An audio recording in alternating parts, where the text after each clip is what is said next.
Well, good morning. I'm up here, so it's time for a story about the mountains.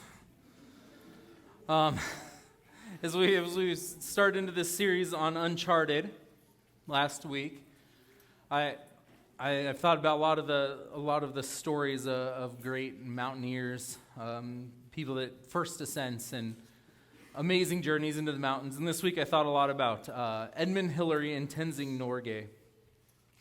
They are the first people to reach the top of Mount Everest. For clarity, not Mount Everest, just a good picture of the mountains. So if you're trying to imagine Mount Everest and this is giving you trouble, just imagine a taller mountain. And you'll pretty much have it. So these two guys, they were part of an expedition in the 1950s. Many people had tried before this and failed to reach the summit of the world's tallest mountain, 29,000 plus feet. And they were part of an expedition of 400 people that went to the mountain. There was Edmund and Tenzing, and then another team of 2 climbers. They were working together. And then like 350 plus support people that were like moving tents and carrying gear and all kinds of crazy things. And so they spend a couple months working their way up to 27,000 some feet. About 1,500 or 2,000 feet from the summit, and it's time to do the last push. And the other group is chosen to go first. And so they make their attempt at the summit, and they get just a couple hundred vertical feet from the top when they have to turn back because of storm and weather. And so they come back down, and it's Edmund Hillary and Tenzing Norgay's turn to go. They encounter just enormous storms and spend 2 days just like hunkered down, waiting it out. And then when they get going again, they get up there, and they're almost to the top. And they encounter this just rock, snow, ice wall. It's just this wall, and they don't know what to do because you just don't walk up that. It's a wall at 28,000 some feet above sea level. And so Edmund Hillary starts looking at it, and he realizes that there's a crack in it kind of between the ice and the rock, and that he can kind of wedge himself in there and climb this 40 or 60 feet up this little bit. And so he goes up it and gets to the top, and Tenzing Norgay, the Nepalese Sherpa, follows him up it. And he says, and then we keep walking. He said, and I thought we would never reach the top until I looked up the ridgeline and realized there was no more ridgeline, and that it was all gone away beneath us. And they had reached the summit of Everest, the first people to ever do this. And lots of people had tried, people had come real close, but they were the first. And that place, that wall that they encountered that they couldn't figure out how to get around at first, has a name. It's called the Hillary Step, because Sir Edmund Hillary figured out how to get over that last little step before you reach the summit. And so sometimes, right, explorers navigate uncharted places, and they pave the way for new things for humanity, of new discoveries, new places that are accessible to us. And when we go to uncharted places, we get things named after us often, right? You can go all over this country and find things named after different people and people groups who charted that place. And in this series, we are looking at people who followed God into uncharted territory.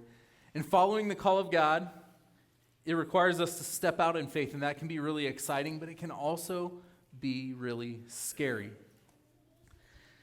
Because following the call of God can lead us into uncharted places in our work, right? Into new places, new things we hadn't imagined ourselves doing.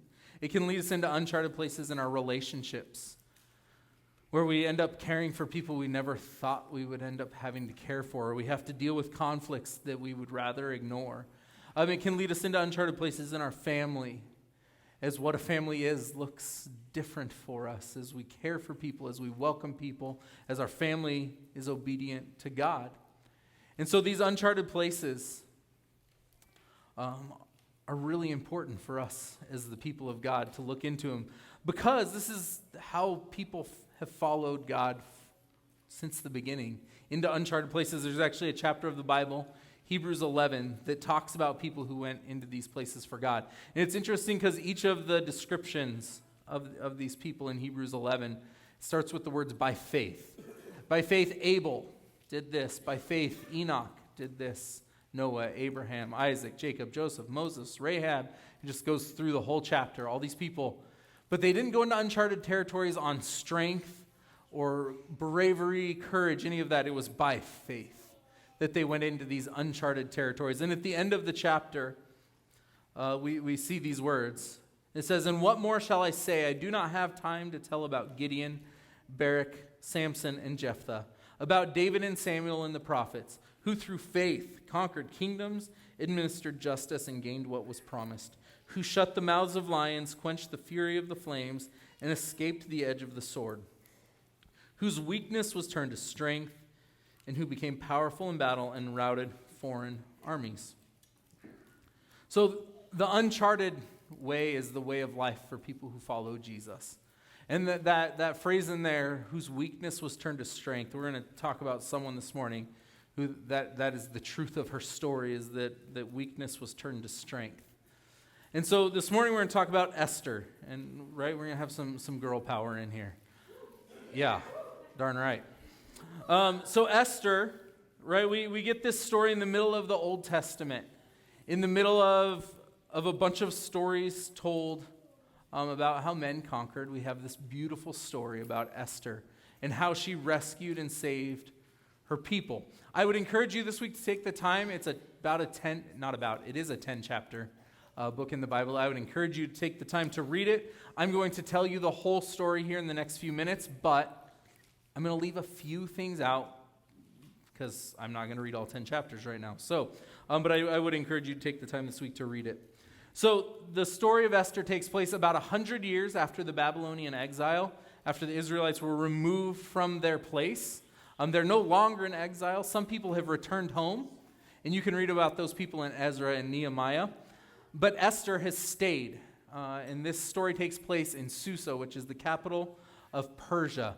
And so there's a large number of Jewish people that have stayed in Persia and made their lives there. So some of our main characters today. Esther, obviously, she's a young Jewish woman.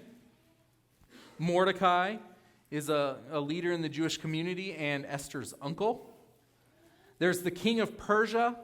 He's kind of a bumbling drunk sort of king. He really likes to have parties and make decisions while he's partying.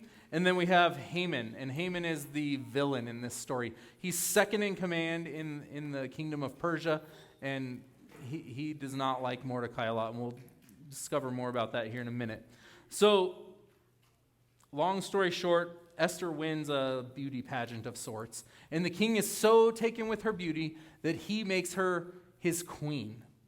So she's elevated from like sort of servant girl to queen of Persia very quickly. Soon after this happens, her uncle Mordecai is walking around the streets of Susa when he overhears some men talking about a plan to overthrow the king and take his life. So Mordecai tells Esther, and Esther tells the king, and the king's life is saved because of their work. Now Haman, as I said, he's the second in command below the king of all of Persia. And sometimes, right, when people are in power, they like everyone else to recognize their power. And Haman is one of those kinds of people. And so the law is that when Haman passes by, if you are on the streets when he walks by, you're to kneel down and honor him. This is a pretty common thing in that day, but this is like, you have to do this. You kneel down and you say how great Haman is, and you know how flowing his locks of hair are, and how mighty he is in battle, and what I don't know what you were supposed to say, but I imagine. And the problem is that Mordecai refuses to kneel down and honor Haman. And I think of this kind of a little bit, right?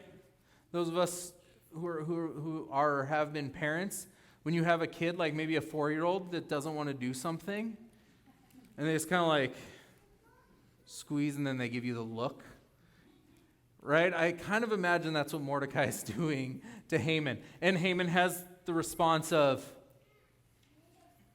that makes me really angry. I'm going to deal with this. And he has lots of options, right? He can throw Mordecai in prison. He could have Mordecai put to death, and he doesn't choose those. He chooses to go to the king and have the king issue a royal decree that says at this future date coming up in a few months, all Jews will be put to death by Persians. So he basically decrees that, like, here's the amount of time the Israelites have left, and on this day, by royal decree, you will put them to death. The king has decreed it. It is now a law.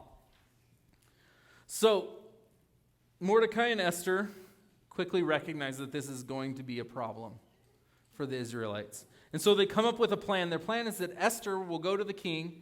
She will reveal her identity as an Israelite and ask for her people to be spared. The problem is that you can't approach the king without a royal request. The king has to ask for you to come to him and ask him for things. And she has not been requested to come and ask, and so she can't go ask the king for anything, or she will be put to death. So she decides to plan some banquets, to throw some parties, because we know this king likes his parties. So she throws a great party. She invites the king. She invites Haman. She invites all manner of people. They have a great time. And the king kind of asks her, what do you want? And she says, I want you to come to my next party too, to my next banquet. And I do have a special request, but I'll wait till that. And so they leave the party. Haman goes out, and as he leaves, he sees Mordecai standing by the gates. And he gets really, really angry about this Jewish man that won't bow down to him. And so he goes, and he already has like the whole plan. It's been decreed. But he goes and he sets up a stake. And it's real tall. And when it comes time, that's where Mordecai is going to go.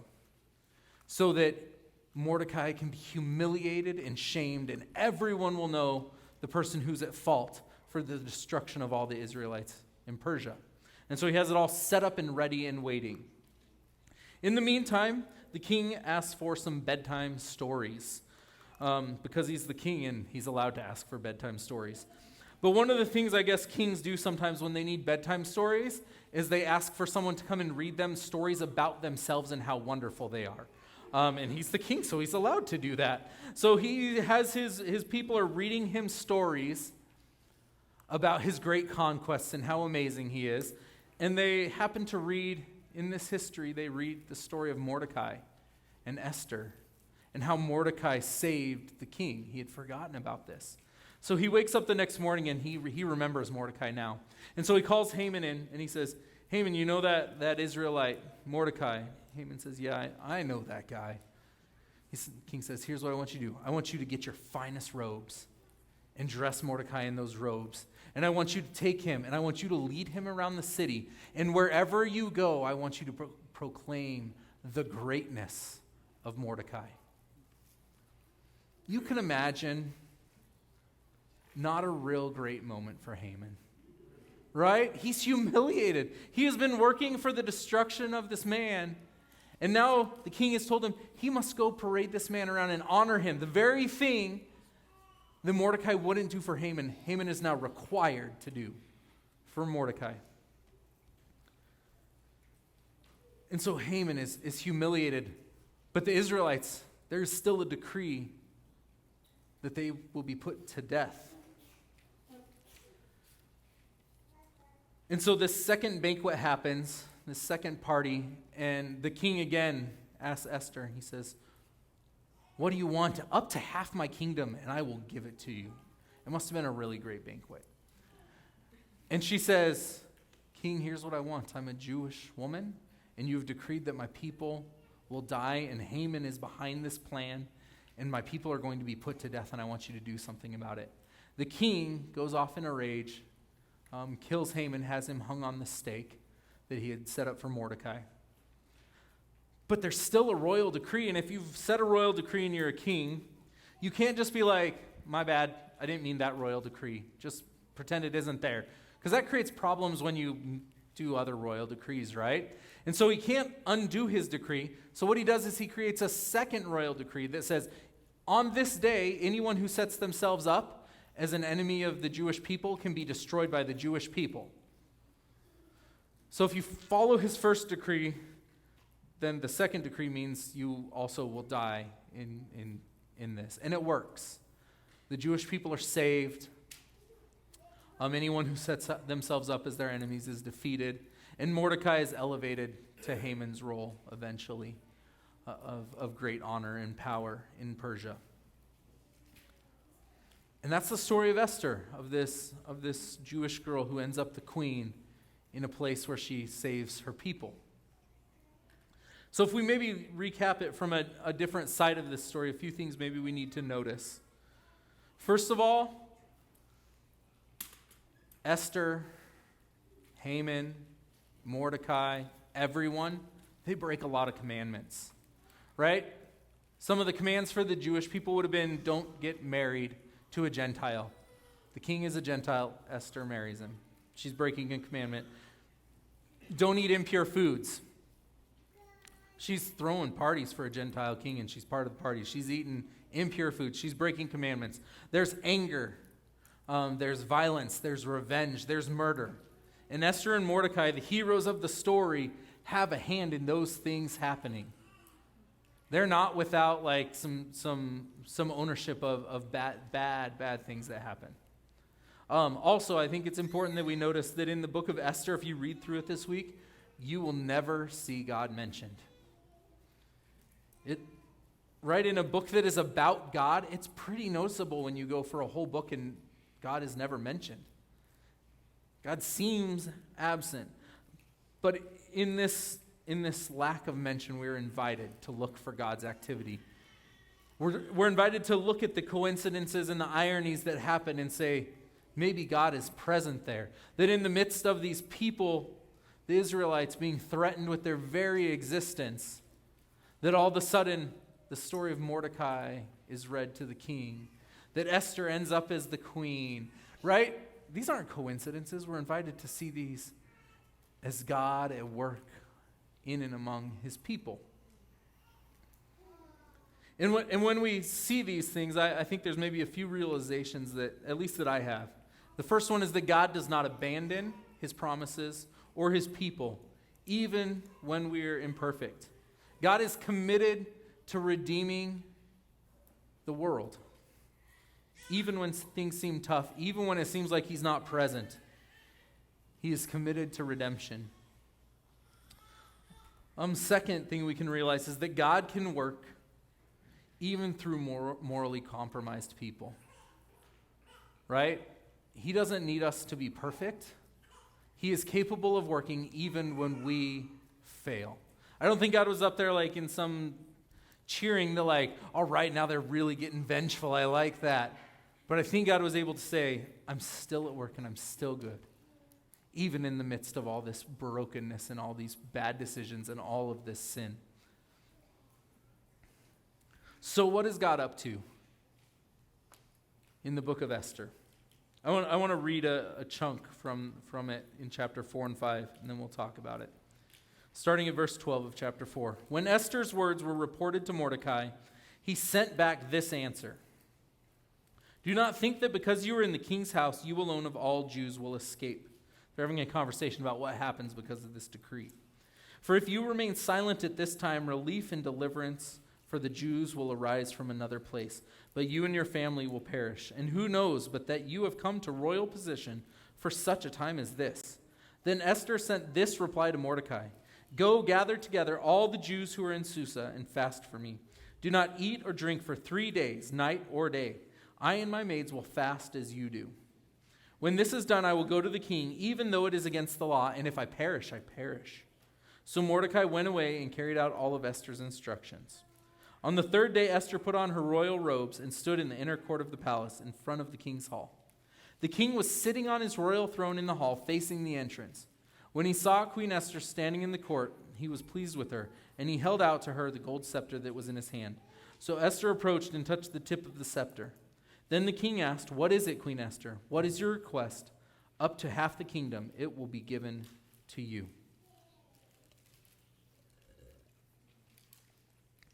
So before we get to what God is up to, I think we've talked about Esther just a little bit more.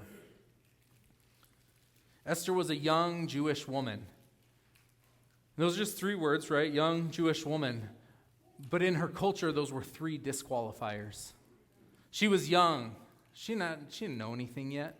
She was Jewish. She didn't have a say in how things happened. The Jews were like kind of there, they'd been conquered. That's why they were there. And she was a woman, and women didn't get to lead things and rescue people. She had some disqualifiers. But she didn't let that stop her from faithfully pressing into this uncharted territory that God was calling her to. I like this picture on the screen. It's of somebody false starting at a race. And it's not just somebody false starting, and when you false start in track and field, you're disqualified. That's Usain Bolt, right? The fastest man that has ever been on the planet, getting disqualified at the World Championships. If that guy gets disqualified sometimes, we probably all maybe struggle with some disqualification that we feel within us, right? Sometimes where we don't think what we have measures up. When I came to Journey a decade ago, I would go to Mennonite things, and I'd introduce myself. I'd say, I'm Jesse. I'm the new youth pastor at Journey. And they'd say, Jesse what? I'd say, Jesse Blasdel. And their eyes would kind of glaze over. You could tell they're like, did he say Jesse Nisley or Jesse Yoder? I say, Blasdel. And you could just tell they were like trying to who do I know that's a Blasdel so we can figure out if we're 11th cousins. And it felt very disqualifying sometimes to me that I didn't have the right last name to be a good Mennonite, right? And then the next question would be, where are you from? And I would say Denver, and then I could see it again. Is that in Indiana? Denver. I don't know where, right? It could be really disqualifying that I didn't have the right name. I wasn't from the right place. And those things could be I could hold those against myself. Other people could hold them against me that you don't really know what you're doing. Some other disqualifiers maybe we have in our lives. Maybe you feel like sometimes when you're facing uncharted territory that you don't have the right education. You don't know the right things that you need to know to do the things you feel like God is calling you to. Maybe you feel like you lack the money and the resources to go where God is calling you to go. Maybe you feel like you're too shy. Maybe you feel like you're too loud. Maybe you feel like you're too, fill in the character quality. Right? We all know what it means to have some places where we feel like we're not enough, where we feel disqualified. But here is the really good thing about Esther. Is that Esther shows us what happens when our impossibilities meet God's possibilities and potential. Right? Not only does God able to overcome Esther's disqualifications, but he uses those as her qualifications. If she hadn't been a young Jewish woman, she wouldn't have been able to free her people and to save them. Her disqualifications were the very thing that God needed to redeem his people. And so, in those moments where we find ourselves on the edge of uncharted territory, and we can see all the reasons we are not the right person to go into this territory, I want to tell you that God wants to use those things and use them as your qualifications. That he wants to do things in you that you cannot imagine or dream to bring his kingdom about, to bring redemption about.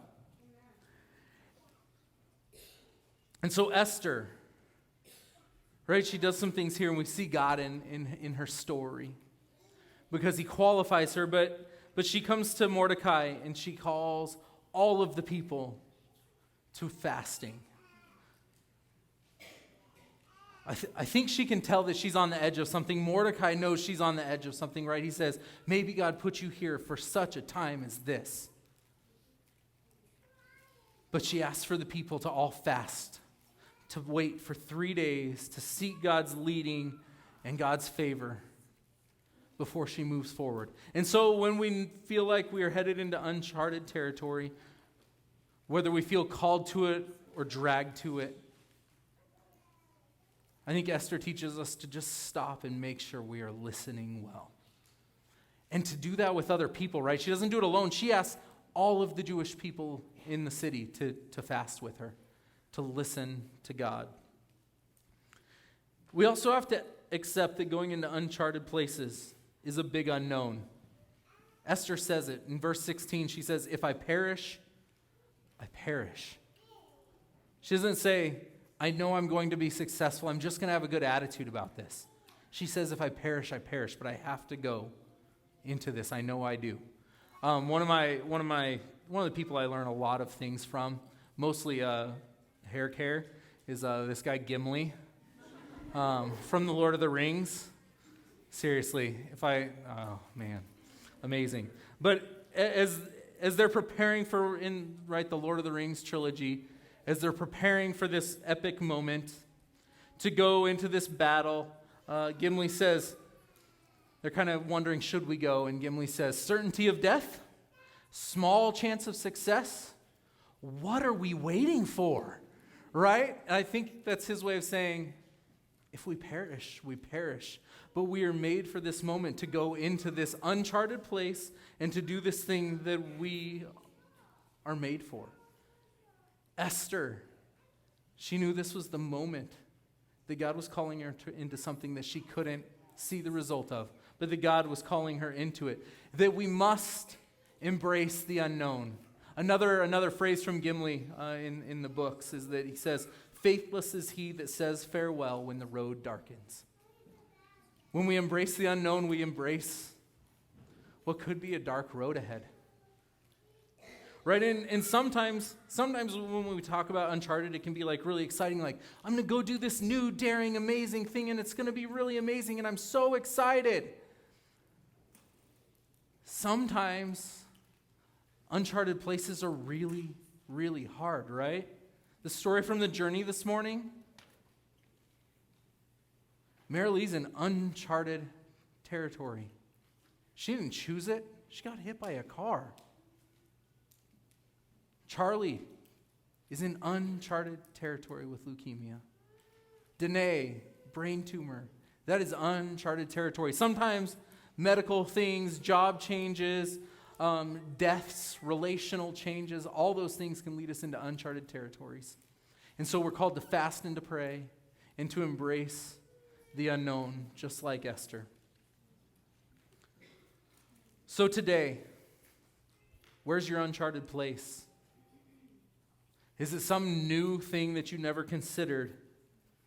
Some new place that you find yourself and you have to go into it. You know you have to. Maybe it's an act of forgiveness.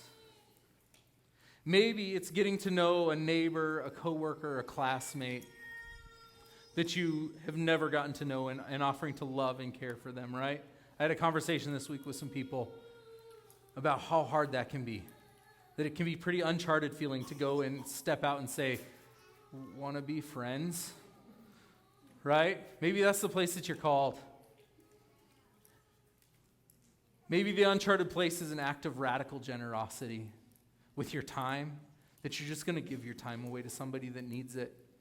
With your abilities, that you're going to offer something you can do that other people can't. Maybe it's with your resources.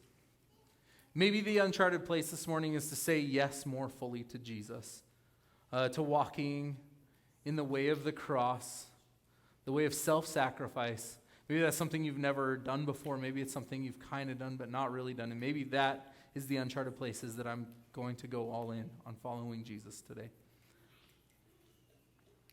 What I believe is that God is absolutely calling us into uncharted places. Each one of us, not like, oh, that might be good for you, but I don't do Uncharted. The story of the scripture is that God calls his people into uncharted places. That could be me individually. That could be Journey as a church. That is certainly the church across the world, that God is calling us into new places that we have not gone before, to do things we had not dreamed of doing, to walk hard roads that have uncertain outcomes, so that God's kingdom will be born here on earth as it is in heaven. And so, as we do that, whatever it looks like in our lives, I think it's really good news that even when it seems God isn't present, that he is with us, that we can trust him, and that he is good. Let's pray. God, thank you this morning for the testimony and witness of Esther. God, for her courage, for her willingness to head into a new place at great risk to herself, because you were calling her into it. God, help us to be a people who see where you are calling us, and that we would faithfully, obediently, and courageously move into the uncharted places that you have for us. In your name we pray. Amen.